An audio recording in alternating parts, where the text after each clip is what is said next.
राधे राधे प्यारे भक्तों, जय श्री हरि, जय माँ लक्ष्मी। प्यारे भक्तों, आप सभी का दिन शुभ और मंगलमय हो। आज से वैशाख मास प्रारंभ हो रहा है और हमारे चैनल पर हर दिन नियम से वैशाख मास महात्म्य की कथा सुनाई जाएगी। आप सभी से अनुरोध है, चैनल को अगर सब्सक्राइब नहीं किए तो जरूर कीजिएगा, ताकि हर दिन सुने जाने वाली यह कथा आप समय पर सुन सकें। आज के अध्याय का शुभ आरंभ करते हैं भगवान की अटूट भक्ति की एक कहानी से। भगवान पर उनके भक्त कितना विश्वास करते हैं, इस कहानी से आप बड़ी आसानी से समझ सकते हैं। रात के 2:30 बज रहे थे। एक नगर में एक सेठ थे जिन्हें नींद नहीं आ रही थी। बड़ी बेचैनी से रात भर बिस्तर पर इधर से उधर करवटें बदलने जा रहे थे। बार बार कोशिश करने पर भी नींद उनकी आंखों से कोसों दूर थी। यह बात सच है कि पैसे से बहुत कुछ खरीदा जा सकता है, लेकिन मन का सुकून नहीं खरीदा जा सकता। मन का सुकून तो भगवान की भक्ति में ही होती है, और मन को आसानी से शांति तो तब मिलती है जब आप किसी गरीबी जरूरतमंद व्यक्ति को सहायता करके उनके चेहरे पर मुस्कान ला सकें। सेठ जी के पास सोने के लिए नरम नरम और बहुत ही कोमल बिस्तर था। इसके बावजूद भी उनको नींद नहीं आ रही थी। आखिरकार बिस्तर से वो उतरे। बड़ी बेचैनी मन से घर से गैरेज से कार निकाली और शहर की सड़कों पर लेकर निकल पड़े। इधर उधर भटकते रहे। कहीं भी उन्हें ऐसा महसूस नहीं हुआ कि जहां उन्हें जाने से थोड़ी सा भी चैन मिल सके। काफी आगे चले गए तो रास्ते में एक कान्हा जी का मंदिर दिखाई पड़ा। मंदिर देखकर उन्होंने वहीं पर गाड़ी रोक ली और सोचने लगे कि थोड़ी देर इस मंदिर में जाकर भगवान के पास बैठता हूँ, कुछ प्रार्थना करता हूँ, हो सकता है मेरे मन को शांति मिल जाए। भक्तों, ऐसा बहुत बार होता है जब हमारा मन बहुत परेशान होता है, लेकिन भगवान के समक्ष बैठकर बिना कुछ मांगे ही जब हम ध्यान कर कर बैठते हैं तो हमारे बेचैन मन को अनायासा एक परम शांति मिल जाती है, और इसलिए हम भगवान की शरण ढूंढा करते हैं। जब वह सेठ जी मंदिर के अंदर गए तो क्या देखते हैं कि इतनी रात को एक दूसरा आदमी पहले से ही भगवान की मूर्ति के सामने बैठा हुआ था। आश्चर्यचकित रह गए कि क्या बात है, आधी रात को यह आदमी मंदिर में बैठकर क्या कर रहा है।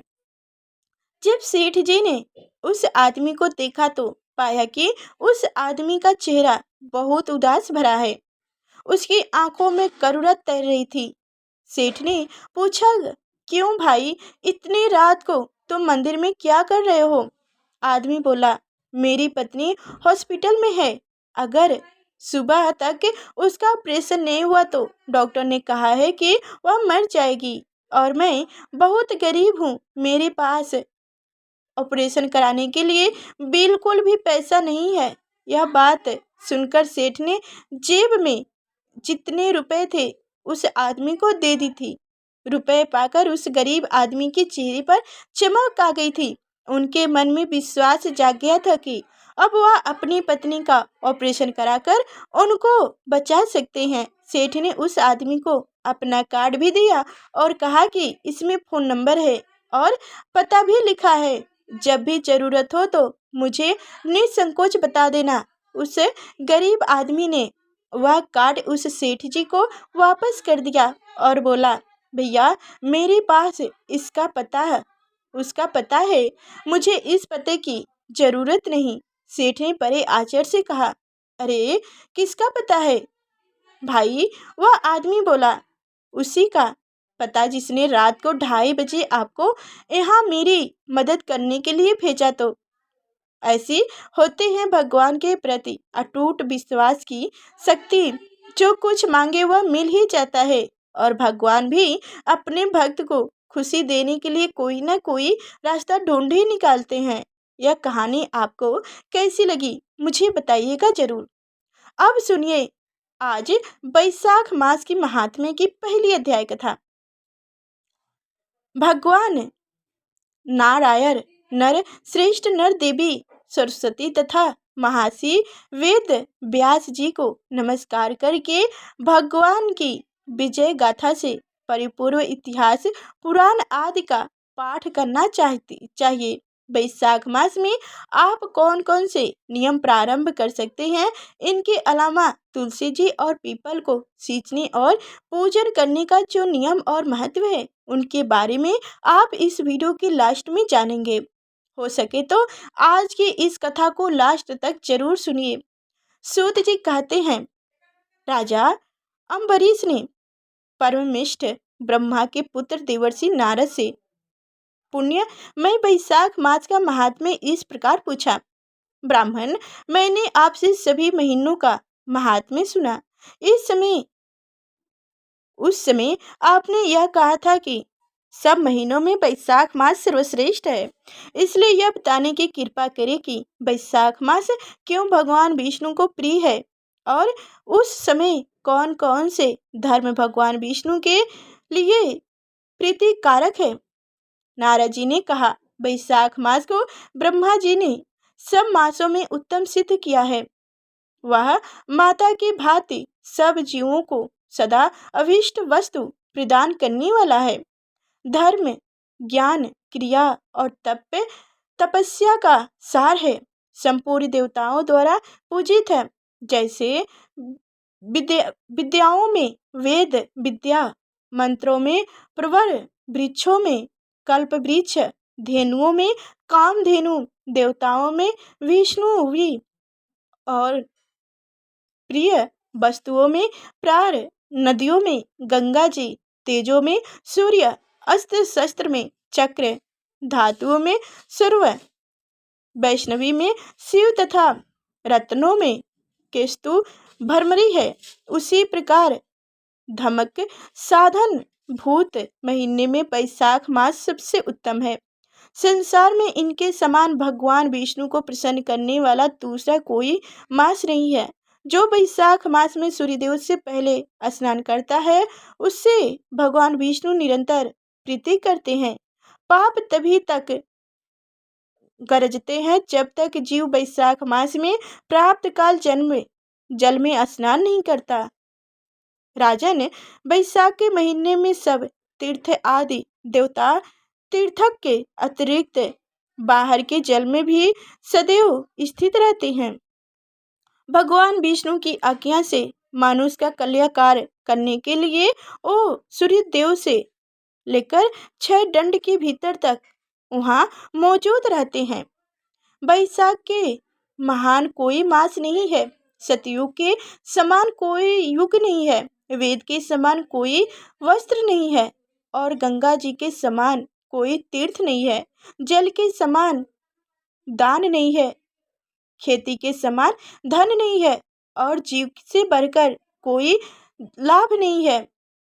उपवास को समान कोई तप नहीं, दान से बढ़कर कोई सुख नहीं, दया के समान धर्म नहीं, धर्म के समान मित्र नहीं, सत्य के समान यश नहीं, आरोग्य के समान उन्नति नहीं, भगवान विष्णु से बढ़कर कोई रक्षक नहीं और वैशाख मास के समान संसार में कोई पवित्र मास नहीं है।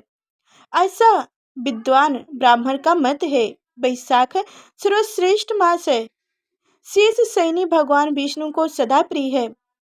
सब दानों से जो पुण्य होता है, सब तीर्थों में जो फल होता है, उसी को वैशाख मास में मनुष्य केवल जल दान करके प्राप्त कर लेता है। जो जल दान में असमर्थ है, ऐसे सर्वश्रेष्ठ की अभिलाषा रखने वाले पुरुष को उचित है कि वह दूसरे को प्रबोध करे, दूसरे को जल दान का महत्व समझाए। यह सब दानों से बढ़कर हितकारी है।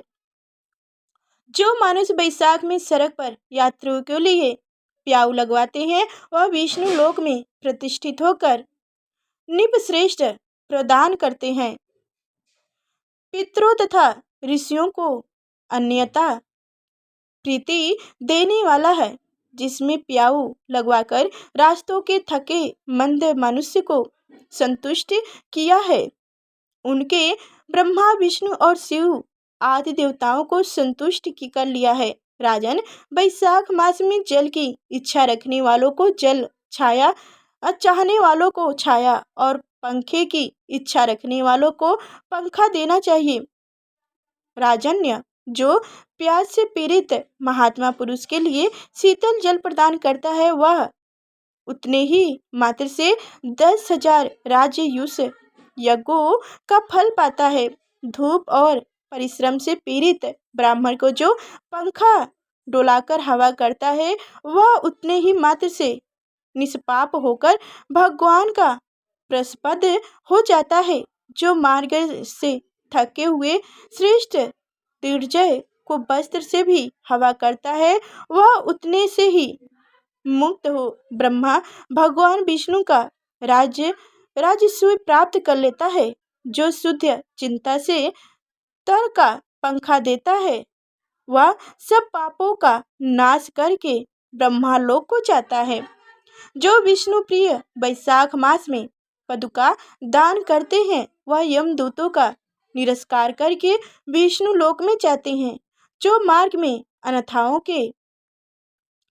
के ठहरने के लिए विश्रामशाला बनवाते हैं, उनके पुण्य फल का वर्णन किया नहीं जा सकता। मध्याह्न में आए हुए ब्राह्मण अतिथि को यदि कोई भोजन दे तो उनके फल का अंत नहीं है। राजन, अन्य दान मानुष को तत्काल दर्पण करने वाला है, इसलिए संसार में अन्न के समान कोई दान नहीं है। जो मनुष्य मार्ग के थके हुए ब्राह्मण के लिए आश्रय देते हैं, उनके पुण्य फल का वर्णन किया ही नहीं जा सकता। धूपान जो अन्य दान है, वह माता पिता आदि का भी विसर्जन कर देता है, इसलिए तीनों लोकों के निवासी अन्य दान की ही प्रशंसा करते हैं। माता और पिता केवल जन्म के हेतु पर जो अन्न देकर पालन करते हैं, मनीषी पुरुष इस लोक में उसी को पिता कहते हैं। तो आज का अध्याय समाप्त होता है। अगले अध्याय में आप कथा सुनेंगे हेमकांत की, जिसने वैशाख मास में छात्र दान करने से हेमकांत का उद्धार किस प्रकार हुआ, इसका वर्णन किया ही गया है। अब जानिए वैशाख मास में पीपल और तुलसी जी के सींचने के नियम और महत्व के बारे में। हमारे धार्मिक ग्रंथों में वैशाख महीने में स्नान और दान करने का महत्व बताया गया है। साथ ही ग्रंथों में कहा गया है कि इस पवित्र महीने में किए गए दान, स्नान, व्रत, उपवास और पूजा से मिलने वाले पुण्य कभी खत्म नहीं होता। इस पवित्र महीने में भगवान विष्णु के साथ ही पीपल और तुलसी जी की पूजा भी करनी चाहिए। ऐसा करने से कई यज्ञ करने जितना पुण्य मिलता है, जो कभी खत्म नहीं होता। पीपल के वृक्ष में साक्षात भगवान विष्णु का वास माना जाता है और वही तुलसी जी के लक्ष्मी जी का रूप माना गया है। अगर आप भी वैशाख मास के नियम को अपनाना चाहते हैं तो कथा में बताए गए जितने भी दान हैं, उन दानों से जितने भी आप आसानी से कर सकते हो, उनकी हर दिन करने का या जितनी बार भी आप कर सकते हो, वैशाख के महीने में जितने दिन भी आपके लिए करना संभव हो, उतने दिन करने का आपको संकल्प पहले दिन ले लेना चाहिए। या फिर जो बहुत मुख्य दिन है, जैसे कि अमावस्या, पूर्णिमा, एकादशी, प्रदोष व्रत, अक्षय तृतीया, इस सभी दिनों में भी आप इन प्रकार के दान कर सकते हैं। या पीपल के पेड़ की और तुलसी जी की पूजा कर सकते हैं। सुबह जल्दी उठकर स्नान आदि से निर्वित होकर पानी में गंगा जल, कच्चा दूध, तिल और शक्कर या गुड़ मिलाकर पीपल के पेड़ की जल में अर्पित करना चाहिए और एक दीपक, चाहे वह घी का हो या तिल के तेल का हो, आटे का चमुख दीपक जलाना बहुत शुभ माना जाता है। आटे का ना हो तो मिट्टी का दीपक भी आप जला सकते हैं। ऐसा करने से भगवान विष्णु की कृपा प्राप्त होती है। आप सुबह या शाम या दोनों ही समय जितनी बार दिन में पूजा करना चाहते हो, आप कर लीजिए। उतनी बार का संकल्प लेकर करते हैं, चाहे तो केवल शाम का या फिर केवल सुबह का संकल्प ले सकते हैं पूजा करने के लिए।